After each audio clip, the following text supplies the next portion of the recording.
ketika diperdengarkan ayat Quran, dengarkan, perhatikan agar kamu mendapat rahmat. Ayat ini harus diterjemahkan.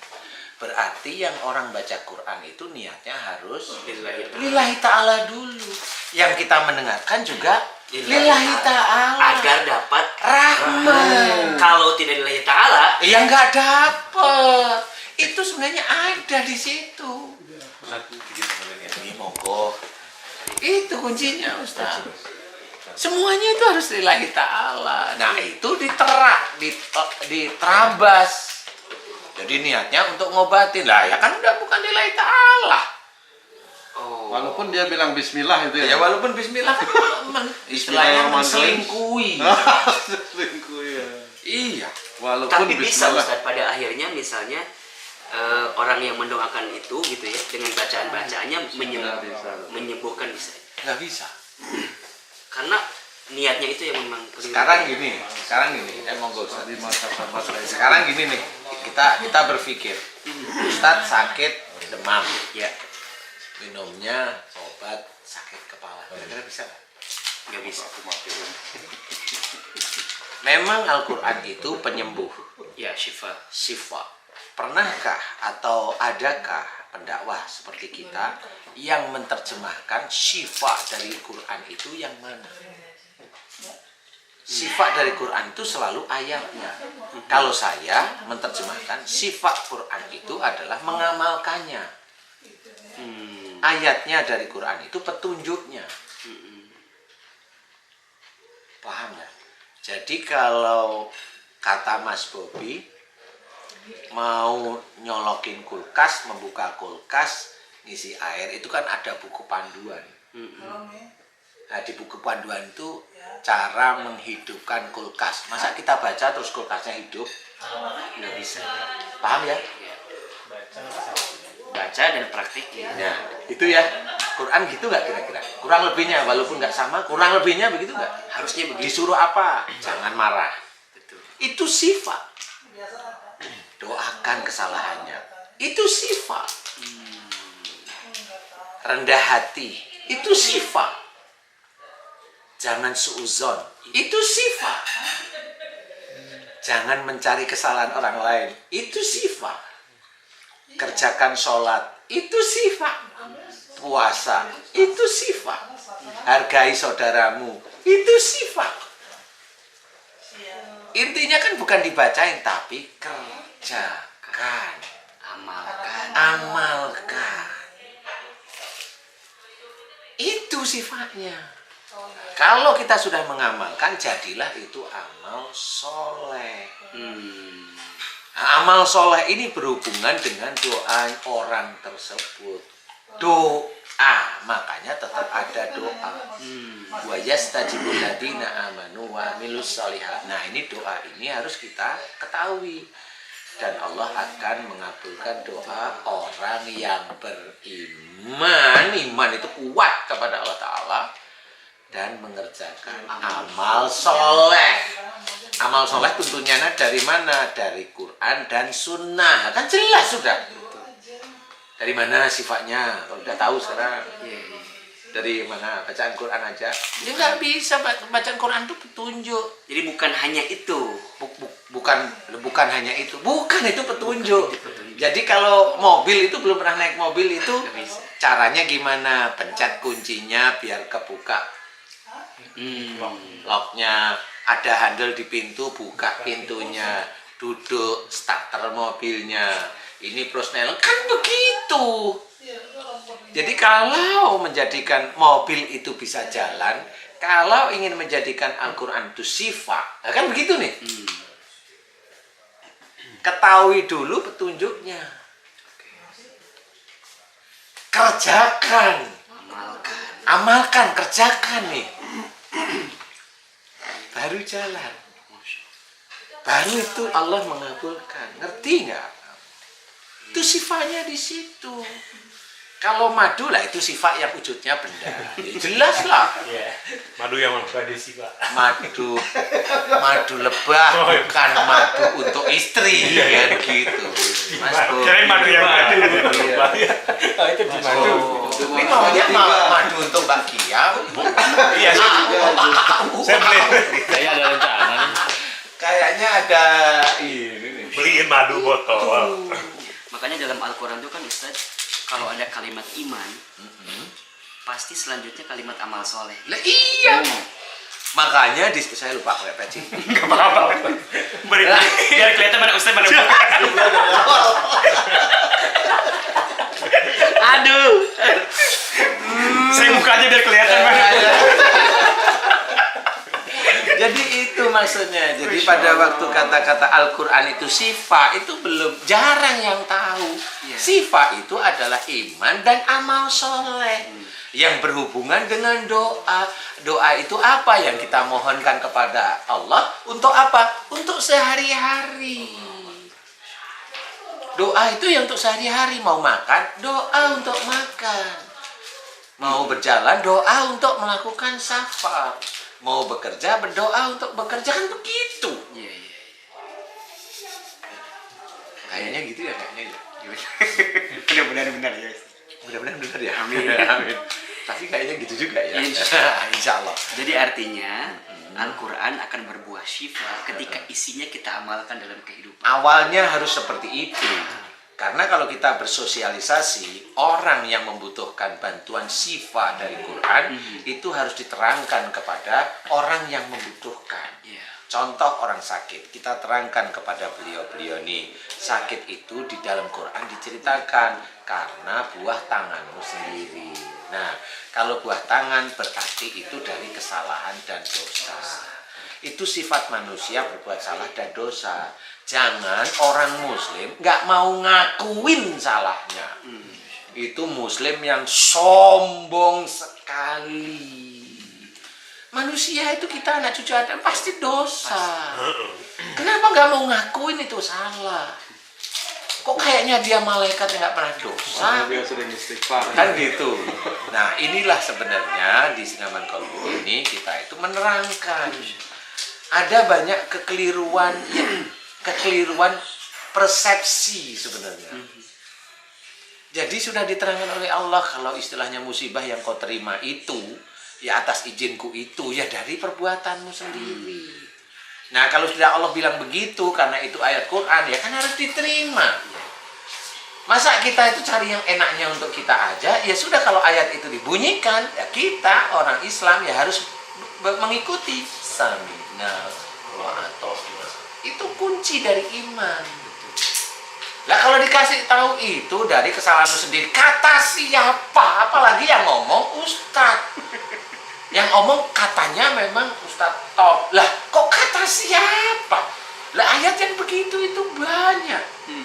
Wa ma asabakum min musibatin fa bima kasabat aydikum. Apa saja musibah yang kau terima disebabkan dari buah tanganmu sendiri. Wa ma asabaka min syai'atin fa min nafsik. Itu juga sama. Apa saja musibah yang kau terima dari kesalahanmu sendiri, jelas. Itu kan banyak ayat-ayat begitu. Kenapa kita tidak sami'na wa ata'na? Malah saudara kita, walaupun tidak banyak ya ada, malah ngomong kata siapa? Malah saya yang malu denger, dia siapa sih? Kalau dia orang yang tidak pernah pegang Quran boleh lah ya. Ngerti maksud saya? Nah kalau dia itu katanya hafal Quran kan malu lah begitu. Sampai kata siapa begitu? Kata siapa itu malu saya dengerin. Saya malah nggak jawab. Yang begitu malah nggak jawab. Ya carilah sendiri. Kamu belum bisa menghargai saudaramu dan kamu nggak tahu bahwa ini ucapan ini dari Quran. Kalau saya kasih tahu ntar malu. Gitu. Nah ini jangan bilang kata siapa. Loh itu Quran, Allah yang berkata. Lah kok kata siapa, kesannya kok saya yang menggurui dia. Enggak, ini Quran. Tul, Quran ini tul. Kan gitu maksudnya, ini ayat Quran. Makanya itu akan menjadi sifat. Makanya kalau di siraman kolbu, kalau saya sakit back pain, back pain sih yang ngomong sakit pinggang, low back pain. Ya, back pain itu punggung, low back pain punggung bagian bawah, ya sakit. Nah itu karena sering menyimpan marah. Wah, ngarang orang itu. Loh, kalau kamu bilang ngarang, yuk ketemu sama saya, diskusi. Kan gitu. Kenapa saya ngajak diskusi? Emang kamu tahu, kalau kamu bisa bilang ngarang, kamu berarti punya disertasimu sendiri. Betul nggak sih? Iya. Punya analisa sendiri. Punya analisa sendiri. Yuk diskusi. Apa kira-kira? Apa kira-kira dari kamu? Kan gitu. Ya saya mencoba untuk bijak dikit lah. Yuk diskusi. Menurutmu yang low back pain itu apa? Menurutmu kanker itu dari mana? Menurutmu batuk itu dari mana? Sakit gusi, Ustaz, sakit gusi. Sakit gusi itu adalah kalau memang ada sesuatu yang garis ini itu berhubungan sangat dekat dengan mata, itu melihat sesuatu, dipikirin, nggak cocok, jengkel, marah, langsung ke gigi. Itu siapa Mas Bobi? Saya, Ustaz. Nah ini memang tipenya Mas Bobi dulu begitu. Melihat nggak cocok langsung nggak ngomong dulu, dulu udah. Nah, itu tipe. Nah, ini bener. Nah, ini kalau betul nggak Mas Bobi gitu? Kalau nggak cocok langsung Iya. Oh, kan disertasi saya harus seperti itu. Bener. Nah, dicocokkan sama beliau. Iya, saya begitu. Nah, kalau ada orang, mana sakit gigi dari akhlak? Sini lah, duduk sini lah. Jangan begitu. Kalau kamu keluar-keluar di YouTube, kamu malu nanti. Kan gitu ya? Iya. Duduk, yuk kita diskusi. Kan enak. Kamu punya disertasi yang mana? Iya. Disertasi saya itu di otak saya ini udah tertulis. Makanya saya tidak menulis di buku, salah satunya itu di otak. Jadi kamu nggak bisa nyontek. Kok bisa begitu? Lah saya kan neliti sejak dulu. Meneliti. Nggak cuma masalah penyakit. Ya termasuk dikit-dikit ayat Quran lah. Dikit-dikit. Karena kan sudah ada yang meneliti. Sudah lebih hebat menurut saya. Yang meneliti dikit-dikit aja Ustaz. Dikait-kaitkan ke sini ya. Iya memang berkaitan. Itu kata-kata yang tepat. Al-Quran itu berkaitan, bukan dikaitkan. Memang berkaitan. Makanya saya bilang, berkaitan itu yang tepat. Karena ayat Quran itu akan saling terkait atau berkaitan. Tapi Ustadz kayaknya memang harus dibuat sih, kayak apa namanya, sakit ini karena akhlak ini, sakit ini karena akhlak ini. Sebenarnya di sini.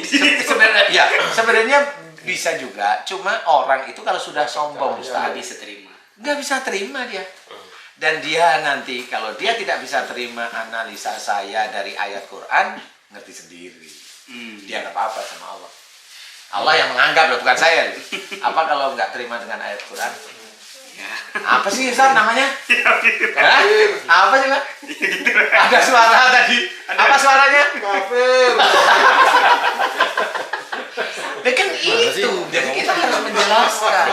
Jangan kita Muslim itu kalau ada ayat Quran dibunyikan, dengarkan dan terima.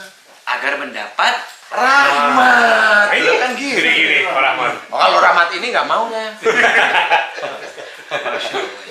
Itu intinya. Jadi sifat maksud Allah yang ditulis dalam Quran itu bukan Al-Quran terus digituin, dibacain langsung menjadi sifat. Ada yang dibakar, masukin air, diminum. Oh ada tuh kayaknya tuh. Itu Kata orang sifat ya. itu. Pasien. Pasien saya gitu. Jadi itu salah satu yang harus kita ketahui. Dan harus kita pahami. Sifat menurut Quran itu dibaca, dipahami, kerjakan. Nah sifat itu adalah grade berikutnya. Grade berikutnya. Contoh. Kenapa kalau di siraman kolbu, kalau low back pain tadi itu analisanya adalah marah yang disimpan di dalam keluarga. Itu dulu nih, grade pertama itu. Grade kedua pertanyaan, umur berapa? Umur saya 40 tahun. Umur. Penelitian saya kalau sakit di bawah umur 45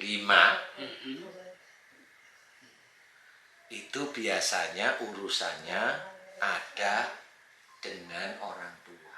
Nah, saya coba tanya, kamu sering menyimpan marah dengan orang tuamu jika orang tuamu nggak cocok dengan pendapatmu? Dia jawab, iya Ustadz, kan ketemu sudah.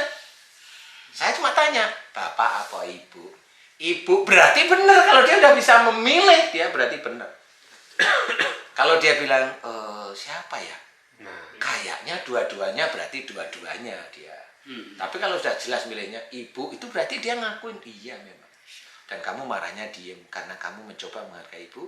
Iya Ustaz. Nah, kan ada yang dikerjakan. Dia menghormati ibu karena nggak mau marah, tapi marahnya disimpan. Tetap salah sama Allah Ta'ala. Marah yang kamu simpen itu tetap namanya marah. Sama seperti uang 100 ribuan, di luar ini tampak 100 ribu, dimasukkan saku, namanya juga 100 ribu. 100 ribu. Jadi menyimpan marah itu bukan marah terus diem, bukan. Menyimpan marah itu tahu ada persoalan, itu ujian saya nggak boleh marah, tenang.